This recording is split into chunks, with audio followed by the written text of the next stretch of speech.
they were certainly very competitive. But nowadays, you know, when they're up against the V8s with the big brakes, they can actually stop them. Freestone in trouble there. You can see that coming a mile away. You can see the front end chatter. Yeah, you could see the bonnet starting to flap up and down. Looks like he's having a bit of trouble finding reverse there. New livery for that car this weekend. I like the colour change. Yeah. That looks pretty good. Those Camaros are a lovely looking car. Had more of a sea blue look about it last year with the Freestones Haven he has down there on the Great Ocean Road. Looks like that car's stuck down the bottom. That curb is high down there. Of course, there's a second roundabout that's normally there during the year. They take that out for this event, obviously, for safety reasons, but the curb on the inside is well and truly high and it's sharp. Stalled it. Now, watch the bonnet on this car as he's getting to see the chatter in that car. It's got dip hop going on at the back and it's bouncing all the way through, and he's just locked it up. So he's decided to turn in anyway. It's a long way up that curb. Look at the glow. And he probably feels like he's going to the moon right now. Yeah. Keane read the play and tried to pull up the Porsche. Must have sent him at the last second. Freestone was committed, although he was late on the approach to make the pass happen down at the turn 9 hairpin. And then he stalled it, of course, so he's not going anyway because he could probably get around to the right there a little bit. Volunteer staff just helped him push back onto the circuit. How hot are those brakes? Look at the smoke coming off those brakes just from sitting there. So they might need to bump start him a little bit. You might want to describe this situation where we see cars... See John Bowers' performance right now. But it's early days. We'll see. Oh, here's that smoke we spoke too soon. Yeah. I did see a whisper of it on the onboard coming down Bartels Road, but didn't think too much of it. Now, it's a lot more... real, isn't it? And he's going to pull that car up. Well, he'd be wanting to finish that lap. So now what I'd say he's going to do is just slowly drive the car around, maybe. And, well, I did mention that oil leaks really don't go away, and very disappointing for the boys. But he'll try and stay offline, so he'll try and stay right away from the racing line, because if he's dropping a little bit of oil, the cars are going to go slower. There's not much grip on oil. So he'll be running around the outside of the circuit. He's gone down the escape road. He'll park that. This car that Tony Karanfilowski owns, we're not seeing Mustang Sally this weekend, and we thought we might not see Steve Johnson either this weekend, as Rusty French gets it all wrong down here, coming back into the racecourse section. And that's a very tight area of the circuit. It's been narrowed even further this year. And a difficult place to get back around. All the cars are going to be... Here's another one. Mark King. Mark King. Grabs a gear. Parked nicely, actually. And Karanfilowski's gone again. This time it's around at turn 11. He'll be getting dizzy soon.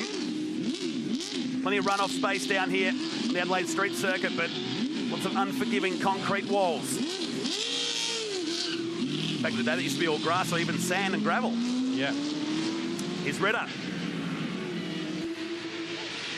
Seaton back to the line. Third position currently. And stays there. Gets another lap here if he chooses to go on with it. And Freestone loops at the top of the Adelaide hairpin. Just shows you how much these guys are trying. There's a mirror on the back of the shot there. On the table. John Bowers probably in the safest position in the pits. Freestone. Look at the back of that. So what's happening there is he's on the brakes. The back of the car is tramping. You see it bouncing up and down as he's coming into the corner.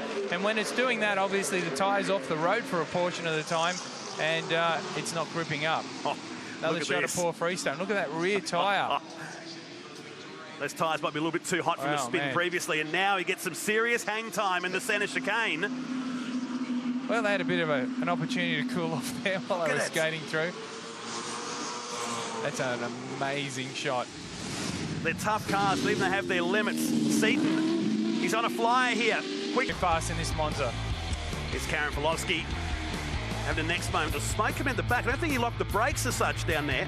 And look at the rear tyre deform on this amongst all the smoke coming off the car when it bottoms out. This is an amazing shot. Paul Freestone not quite getting it right through the first chicane. Oh, look at the chassis rub underneath as well. Big, tough Camaro hitting the centre chicane. Glenn's at four corners away. Oh, Karanfilowski off the track down here in the centre chicane. Has he kept it off the wall? He's dug up the grass. He's got the steering wheel off, so that's not cool. Certainly not going to help him turn the car around anyway. waiting for the traffic to clear, and this might bring out the safety car. What's going to happen? We're not going back a lap, and Ritter's got it done just in time. What a shame. Shouldn't take long to clean up. They can just drag that up Wakefield Terrace there and out of the way, so... There's even a hole just at the wall there to the right-hand side, an access road that brings out the side. He clipped the tyre wall. Right front off it. Oh, a bit bigger than what we expected. That's all you need to do. That tyre wall's there for a reason. Here we go, left front, sorry. On the tyre bundle. That's just broken a tyre rod. Just got it. He's hitting it at a fairly high speed going in. It was Jason Gomersall behind him, Garwood ahead, and from this point he's a passenger. Did his best, and there's a nice soft tyre wall to the left-hand side of him. It was raw concrete years ago. He probably could have backed that out of there and got it out of the way. Trying his best to turn it back the other way. Left is arguing, right wants to go. I think he thinks he's got a bit more damage than he actually has, so... Bit of recoil there. Tyres do their work. Everything will spring back into place. So the laps count behind our Lexus safety car here, which the field are catching up to right now. Like you said, shouldn't take long to get this car retrieved off the circuit. The Tiff's Warehousing and Distribution sponsored number 88. There's Jason Gomersall going through. I love these slow-mo shots. That's what drivers do when they're in this sort of pain, though. There he is, jumping out of car. It's a handy place to go. The paddock's just up the road there for these guys this weekend. Yeah, it's a smart move. Turn right and now, head to the pit. Contact earlier in the lap. Jacked up by the Porsche. 32. Doing the action there. And that's Amanda Sparks in amongst the action up the back there. Husband Greg Keane gets away with it through there. They've been a great pairing for the past few years. They've been racing locally here at Mallala. That's something you do. Line up the bags. He's lifting something up, and then it's obviously had a failure down here.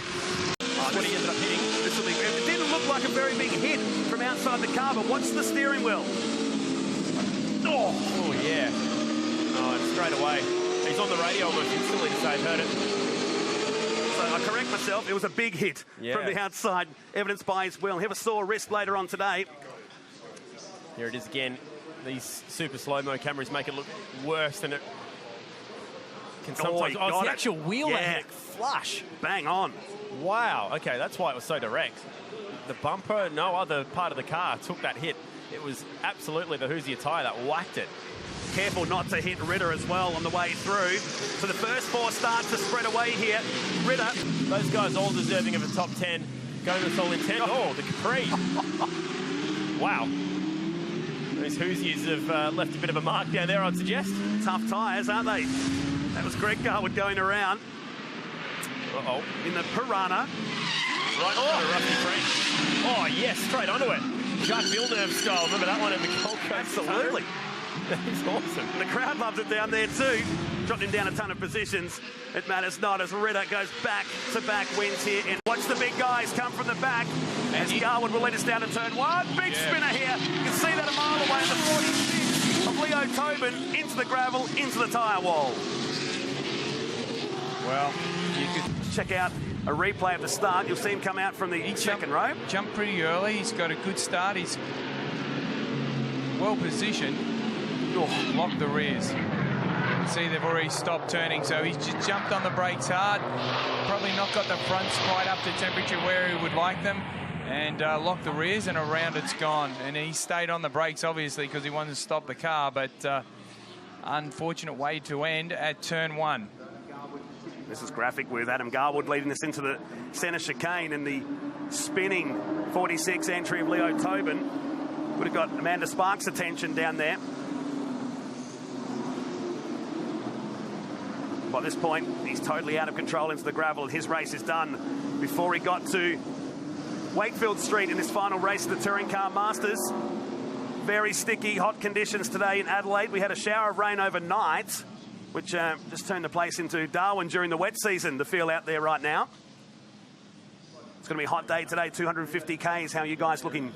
Yeah, I think pretty good. It's, you know, the drivers have got power steering and cool suits and all that sort of stuff, but they do run with the windows up. It's pretty hot inside the car, so we you know, if you have a failure, you're in big trouble, but I think it'll be okay. And going on Andrew Medeke. And Medeke feels he's meant to be in front, and Greg Ritter is not wanting to relinquish that position. So race control, a little bit of touching there. Race control will probably come on the radio, and Greg's clearly not happy. So a bit of tension between these two at the back of the field at the moment. We're inside the top 15 now, made up a few positions. Well, while we're under the Lexus safety car, why don't we wind the clock back 12 months and take a look at the Dome? Even brave enough to race a speed car in a day two.